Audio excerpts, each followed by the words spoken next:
United Defense to protect those 121 warplanes. The other 24/7 room was the comms room. For the benefit of the younger generation, this is all pre-digital.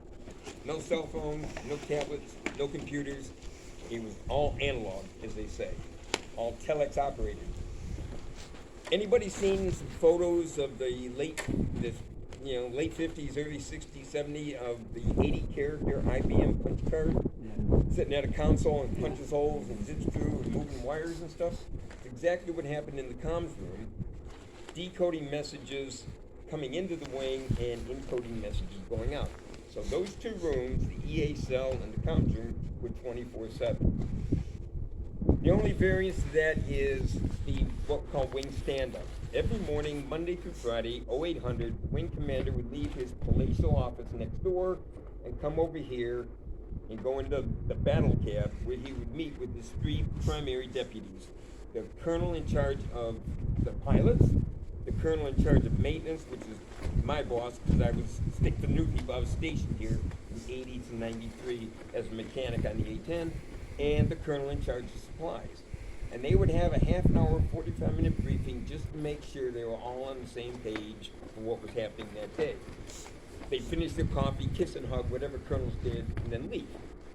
So normal peacetime staffing of that whole building, maybe a dozen people. Come wartime, everything changed.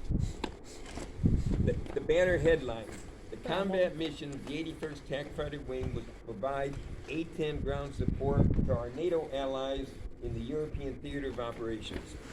So that's the headline. How we did it is what you're going to see inside.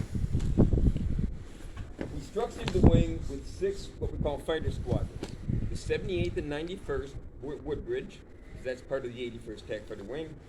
The 92nd, which is my squadron, 510th, 509th, 511th, we're here at Bentwaters. Each squadron was assigned 20 A-10s, so 20 A-10s times 6 squadrons equals, how many A-10s? 180? Close, 120. Oh my god. Don't worry about it. So we had 120 of them green things sitting assigned to the wings, of which 88 were in place, because the other half of our NATO tasking, and NATO stands for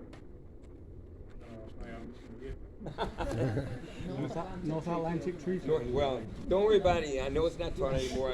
I usually get North American, North Atlantic. The other half of our NATO tasking was to develop 4 what we call FOLs, forward operating locations, aligned along the IGB. I love the acronyms. The IGB was the inner German border, which no longer exists. So basically, Warsaw Pact, NATO, the line in between. There were 4 bases, Alhorn, Norvenich, Sembach, and Leipheim, where I used to go with the 92nd. We had 8 jets at each one of those bases at all times. 24/7, 365 days a year. They were the cannon fodder to buy NATO time to spin up the war machine. So that's where the remaining 32 of the 120 went.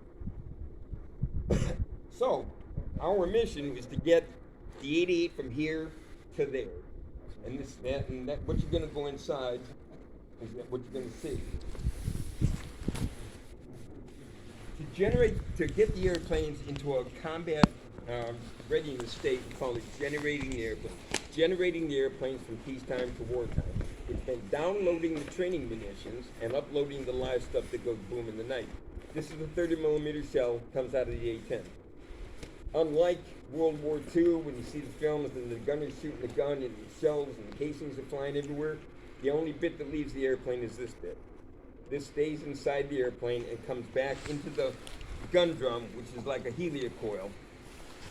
And that way, when he comes back to be reloaded, all we do is drop the empty drum, upload a full drum, or lift up a full drum, connect the latches, he's back in the air in half an hour.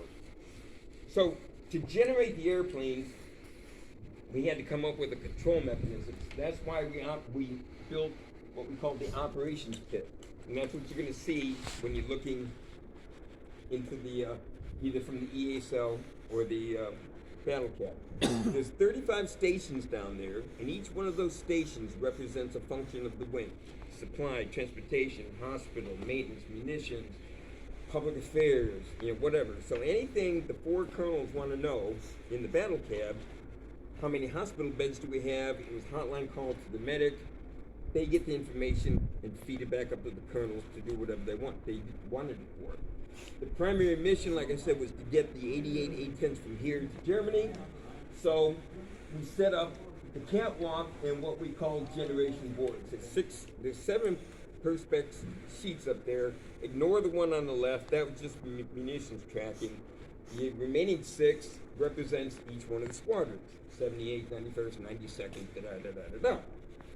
On each board, there's 20 lines, 20 tail numbers, and 20 pilots' names, and boxes that need to be ticked off, converting the airplane from peacetime to wartime. So to feed the monster, as we called it, on the other side of the runway is another building called the Maintenance Operations Center. It was built into the Deputy Commander for Maintenance building, which is where the colonel in charge of maintenance, his office was on the top, my office was underneath, but in the middle was a mini one of them. 6 controllers, 6 boards, 78th, 91st, 99th, and a senior controller.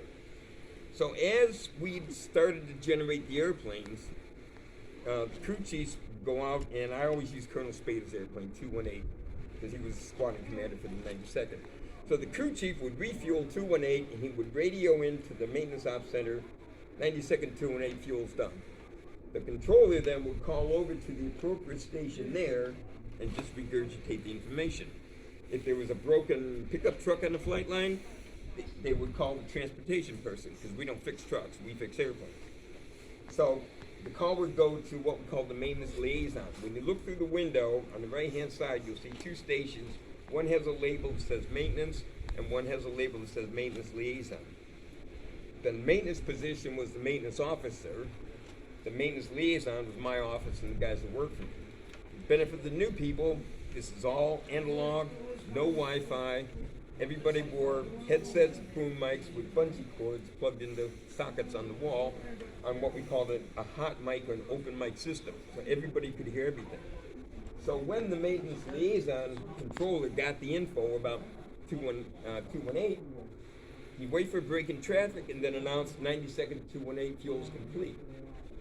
Up on the elevated ground bit we called the catwalk, there were board posters, 3 or 4 of them, depending how the recall went. Again with head boom, head mics and plugged into the wall. And as soon as they heard 92nd 218, whoever's working the 92nd board, get a pair of steps. I know 218's the top airplane. Find a box that says fuel and exit with a white sonograph marker.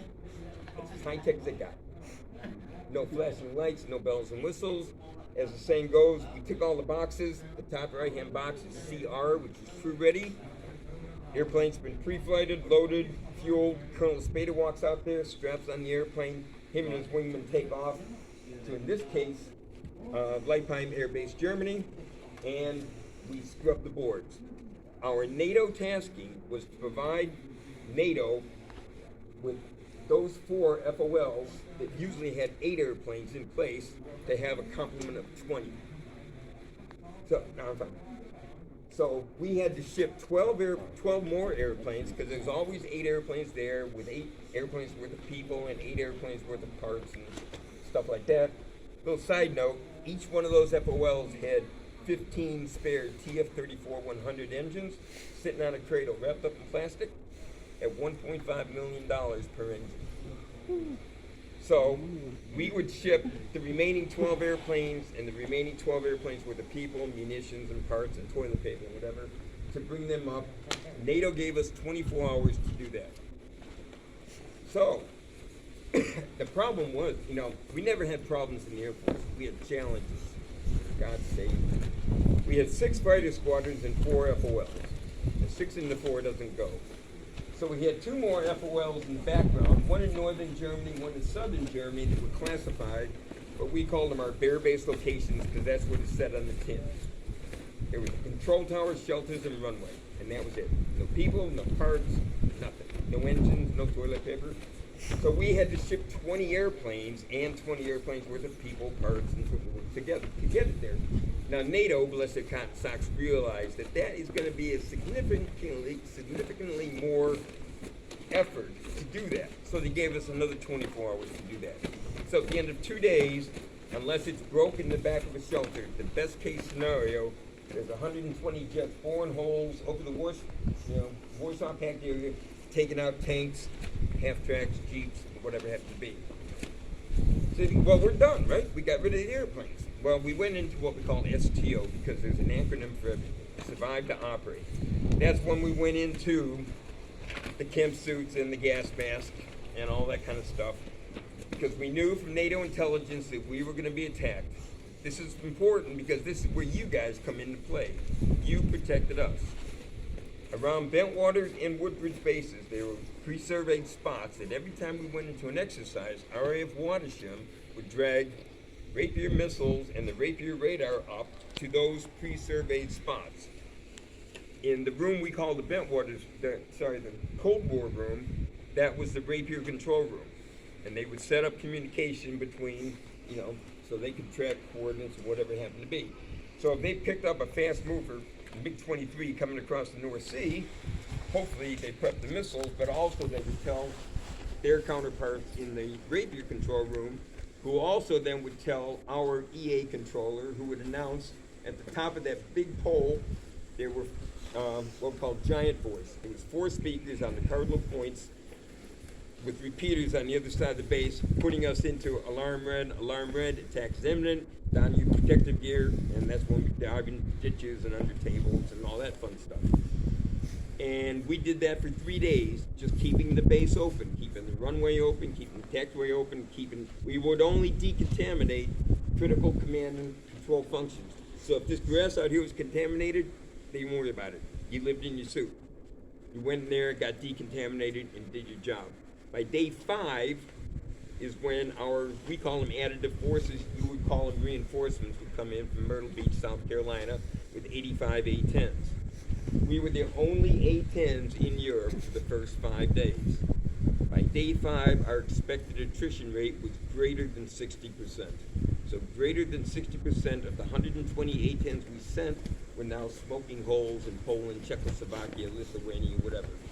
So Myrtle Beach would come in, we take their travel tanks off, because you can't fly combat missions with tanks on, load them up with munitions, then NATO would say we need 14 there, 18 there, 12 there, how long's a piece of string after 5 days, and they would launch en masse to all 6 FOLs, 4 borderline, 2 classified, bring everybody back up to 20 jets, so we have our initial complement of 120 again, and after that it's a 1-for-1 swap. And every time 2 got shot down, we send 2. Pilots were told, if you're too badly damaged, don't even attempt to go to the FOL because there's no repair capability. Try to get back to here where we have the ABDR, Aircraft Battle Damage Repair people. And then we send a replacement. And once the pool of Myrtle Beach airplanes was getting low, the next unit in was Davis-Monthan Air Force Base from Arizona with 95 A-10s. And then Port Washington with 85 A-10s, then Louisiana with 85 A-10s, and on and on and on until we ran out of airplanes and the war was over. One of the two. The Air Force bought 750 A-10s, broke the mold. There'll never be another A-10. So I apologize in advance. We sold you guys the F-35. We sold you a pup. I'm sorry. But, that's what we did.